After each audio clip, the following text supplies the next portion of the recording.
Oh, baby. Oh, look at that. Gabriella. Pusadella. Sweetie, sweetie. This is not Siete. Everything is safe with her. Unless you're trying to sleep at about 4:30 in the morning. Oh, we've got something exciting going on. Look at him. You see, most people only get visits from Santa once a year. They always wonder, where does he go?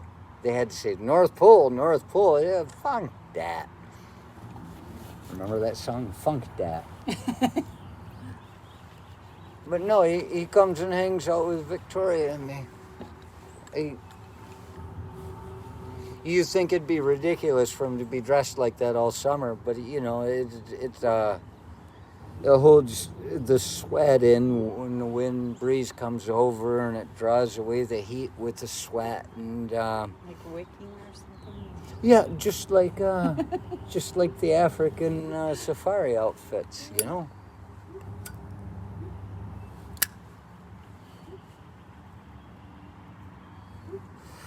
And you know I'd be bullshitting you if I told you that he came and stayed here all year long. He only shows up when we've got something.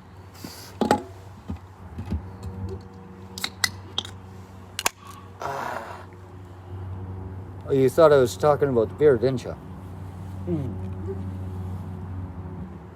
Didn't ya? That sounds very Polish. Busha. Grandma. Granny. Feeble-minded person of either sex. Busha, which is what they called George Bush in China when I was there, because they just use the same names. But and put an E on the end of it. Oh, I'm trying to look at that. Santa brought us something. I don't need to show. Oh, I don't need you to see my address. Santa sent us something. And where does it come from? GameStop. What the hell would I have to do with GameStop? Oh. You remember Ron? That guy was the sponsor I of do. for AA? Yeah, I do. We love Red. Yeah. He brought an Xbox the other day when he came for his biannual review. That thumbnail shot I got on that video of the AA sponsor review. Yeah. Checking in with him, you know. That was from 2 years ago. It was on your time hop from 2 years ago. We had a meeting at a diner.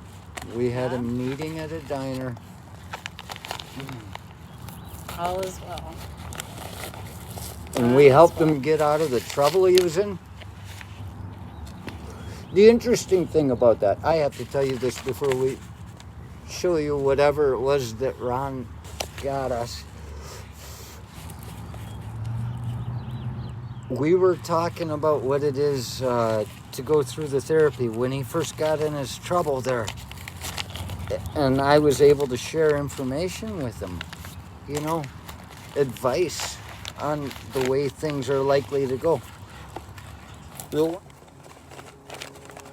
One time I was on probation and they made me to go to 3 sessions of therapy. The first thing, I have to tell you, if you notice a glitch in there, it's not because you're in the Twilight Zone. It's because my dad just called him in this middle of this video. He's like, he just got a cell phone. He's pissed. They cut off his landline. He's like, all this crap they sent me, that's too much. I guess I gotta get a cell. He's been fighting it for years. But now he's got it, and he calls in the middle of the damn thing. And my pussycat's gone. Oh. She disappeared. So we had to start over again because it cut off, but I started where we were. And I was saying, that time I was on probation and they made me go through 3 sessions of therapy, and I showed up the first day and I come and I sit down, I'm like, and this therapist, she's sitting there and she looks at me and she says, the first thing she said, you look like you're a real go-getter. And I thought, that's the first time anybody had ever said that to me. And I thought about it and I said, well, no, really, I'm not. I said, I let a lot of stuff go without ever completing it. And she's like, oh, kind of. And then I talked to another guy I know, not Ron, a different guy, that he said, yeah, that when I told him that story, we were laughing about it. And he says, that's the same thing they said to me. I said, that's what they do to get you involved. They're getting on your side. I'm a good person. I know I can be better than this. And see, that's the thing. Ron had to go through all that crap. And with me, it was easy because that very first thing, she started talking about life and relationships and the fact that there wasn't one. And she started talking about how she was getting a divorce. And once she started talking about her divorce, 3 sessions worth of divorce. And I'd sit there. I never told her that I got my degree in psychology. I just sat there quietly. And at one point, I was sitting just like this. And she was all up in her chair, and she's talking about her ex-husband and how it's working with the kids and how it got the property, the fighting. And I'm like, and how he left her to be with another woman. And so he's calling from her house, and the other woman doesn't like her talking with her. Oh, and, gosh. And I'm sitting there, and I just heard it in my head, and I said, why not? And I said, and how did that make you feel? And she just went off. Well, I'll tell you. And I told Ron, I said, if you can get a therapist like that, and this woman, actually, I might as well quote it since we're talking about it. It's a Ron show. At the end of it all, I signed my papers. I actually did a video from my final writing, and I called it something else. I'm all dressed in my military uniform. There's one I'll try to remember if I'll find it, and I'll put it as a download.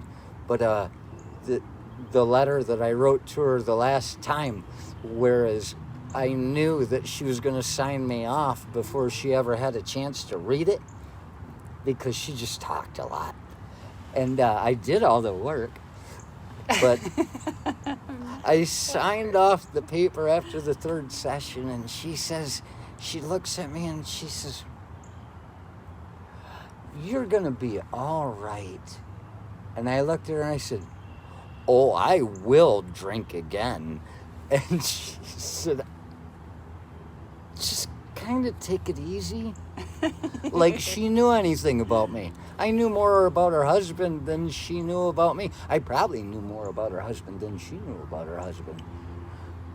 She's the one with all the witness, hearings. She doesn't, as a witness, she's not qualified to decide what's right and wrong and who she is in this situation. That's why they get screwed up so much.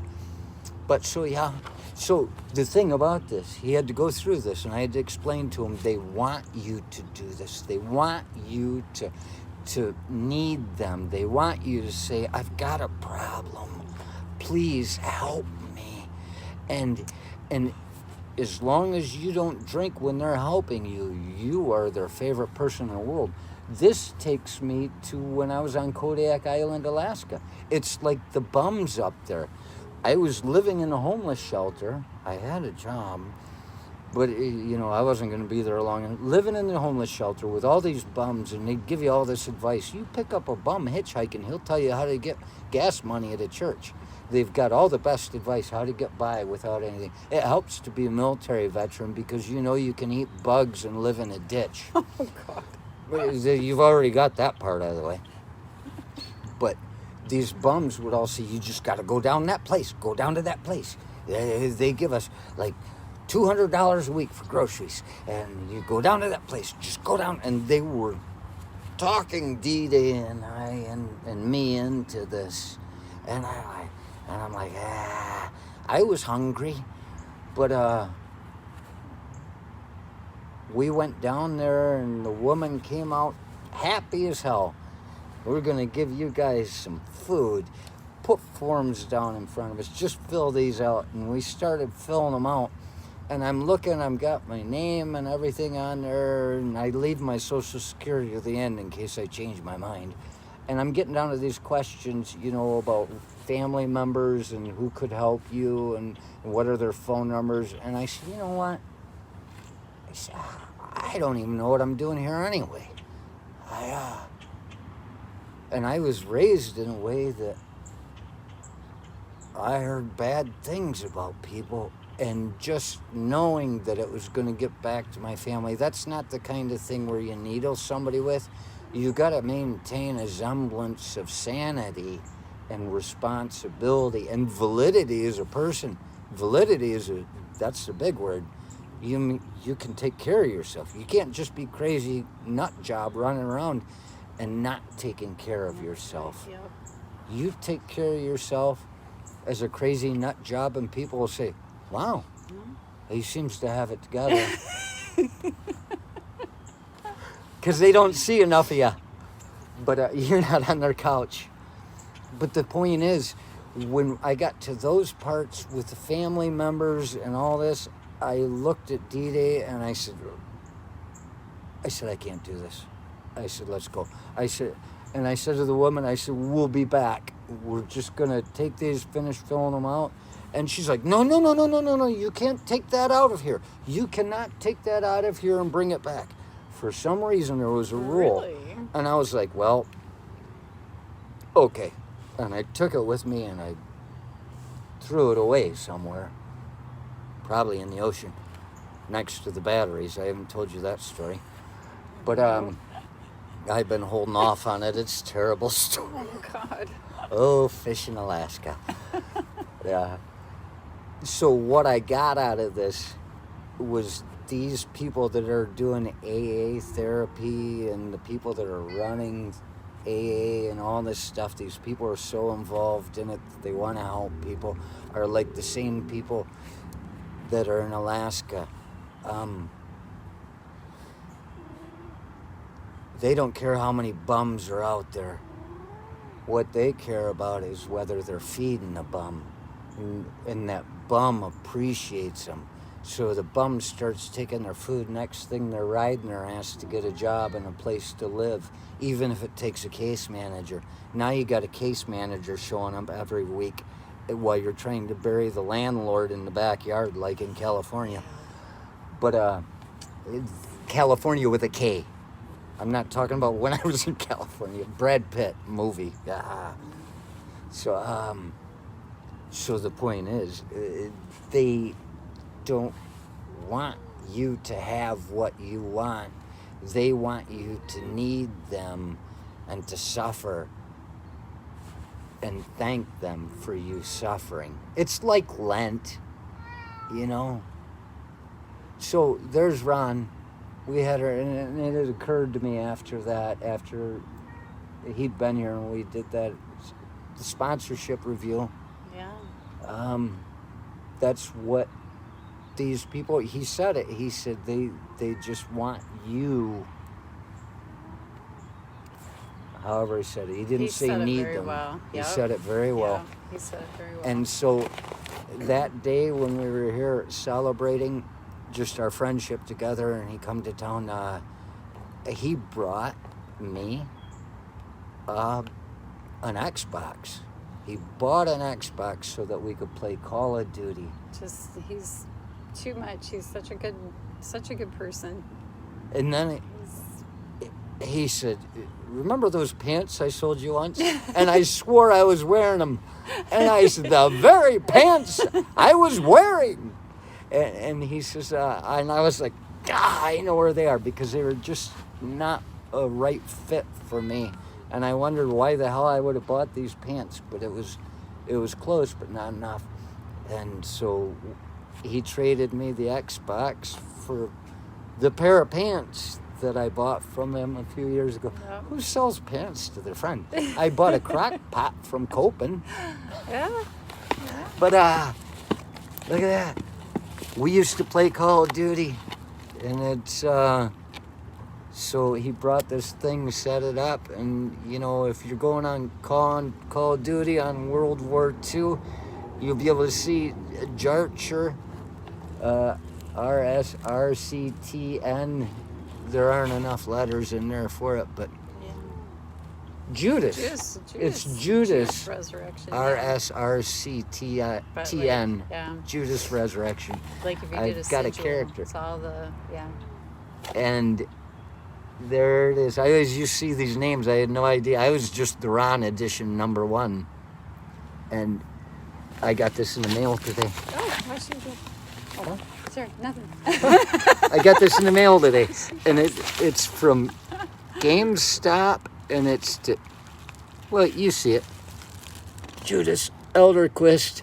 I said, somebody's sending me something. I thought the government caught up. But I haven't opened it yet. This is an unbagging. And I wonder what it is. I'm going to have to cut a couple holes in this thing. I know what it is. I was going to buy it myself. It's all set up, ready to go. But what do we got? What do we got? What do we got? What do we got? Oh, Call of Duty. Look at that dirty. I got to get a picture. I've got a picture of me next to a sign pointing to Baghdad on a gloomy day when the sign is shining light from the flash. And I'm just so grubby standing there next to a 15 miles to Baghdad sign. I look just like that. Oh, that's fantastic. Man. That's so awesome. I Very, say very this cool. to everybody. That's so I great. say it to everybody. Every chance you get, you make friends with a bunch of lushes and become their sponsor when the time comes, and they will never. Let's not forget Help the fact. people. Yes. Yeah. Let's each not other. forget. Yeah. Which I noticed Ron and I forgot. Ron got in trouble once during his probation. He slept through a random drug test thing, Right. and he was clean. He's like me when you're on probation, because they're just waiting for you to slip up. Me. Yeah. And He had worked. and he ended up having to go to jail for the weekend, and I gave him a ride down there, and he couldn't wear black or gray or colored socks because they have their little, I guess, sock gangs in prison. Oh. And so he borrowed a pair of socks from me. I loaned him a good warm thick white pair of socks, and the roommate he had They're for the nice weekend socks. who wouldn't shut up. At the end of it all, he says, "You think I could get those socks from you?" And Ron's like, "No, I gotta get them back to my friend," which at the time I wasn't a sponsor. Really too bad. That would have been good. Gotta get them back to my sponsor. Ronnie-san, you're a good student. And, well, here we go. I love you, baby. I love you too. Oh, baby. Oh, baby. Judas been taking care of you. Oh, no. Oh, we're still on. And we love you.